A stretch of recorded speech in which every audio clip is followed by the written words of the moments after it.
तो दोस्तों, आजकल एक बहुत ही अजीब ग्रह प्रचलित हो रहा है जिसका नाम है कोई KOI 456.04। KOI का मतलब होता है केपलर ऑब्जेक्ट ऑफ इंटरेस्ट, जिसको mirror image of Earth and Sun उस सिस्टम को बोला जा रहा है। पर उसमें एक बेसिक डिफरेंस ये है, ये जो प्लैनेट है कोई 456.04 ये पृथ्वी से 90% बड़ा है। तो ये माना जाता है कि अगर कोई ग्रह पृथ्वी से 60% बड़ा होता है तो उसके एटमॉस्फेयर में हीलियम और हाइड्रोजन जैसे गैसें उसमें पाई जा सकती हैं।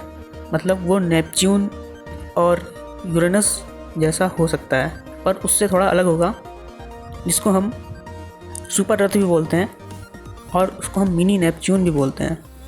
तो इसका आकार 90% बड़ा है। इसका मतलब इसके एटमॉस्फेयर में हाइड्रोजन और हीलियम जैसे गैसें हो सकती हैं, जिसकी वजह से इस पर काफ़ी ग्रीन हाउस इफ़ेक्ट होगा, जिसकी वजह से ये प्लैनेट हैबिटेबल जोन में होते हुए भी अनहैबिटेबल हो जाएगा।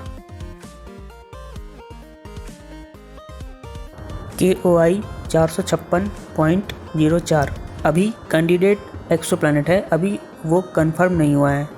यह प्लैनेट सिर्फ 85% ही 85% ही कंफर्म है। किसी भी प्लैनेट को कंफर्म घोषित करने के लिए 99% पॉसिबिलिटी होनी चाहिए।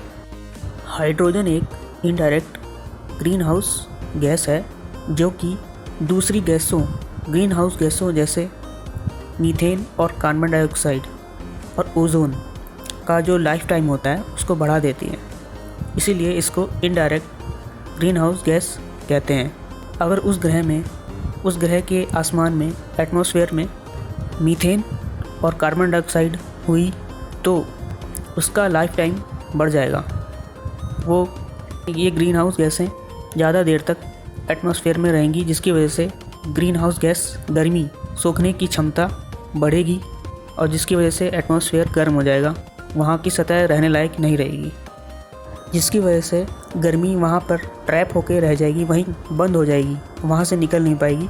इसी को ग्रीन हाउस इफ़ेक्ट बोलते हैं, जो कि उस कोई 456.04 में देखा जा सकता है। ये ग्रह अपने सितारे से पृथ्वी के मुकाबले सिर्फ 93% ही प्रकाश पाता है। मतलब अगर हम जितना प्रकाश हम यहाँ धरती पर महसूस करते हैं, उसी तरह वहाँ पर वो प्लैनेट अपने सितारे का सिर्फ 93% ही प्रकाश पाता होगा।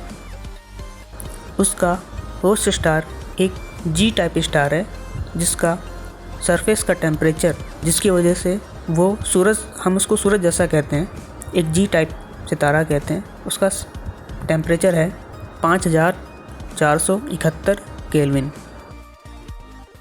अगर उस ग्रह का वातावरण एटमॉस्फेयर वायुमंडल हमारे पृथ्वी जैसा हुआ तो उसका एवरेज तापमान 5 डिग्री सेल्सियस होगा। इस सितारे के केपलर 160 दो प्लैनेट और हैं जो कि पृथ्वी से बड़े हैं और काफ़ी करीब चक्कर लगाते हैं, जिनका नाम है केपलर 160c और केपलर 160d। ये ग्रह 378 दिनों में अपनी सितारे के चक्कर लगाता है और पृथ्वी से 3000 प्रकाश वर्ष दूर है।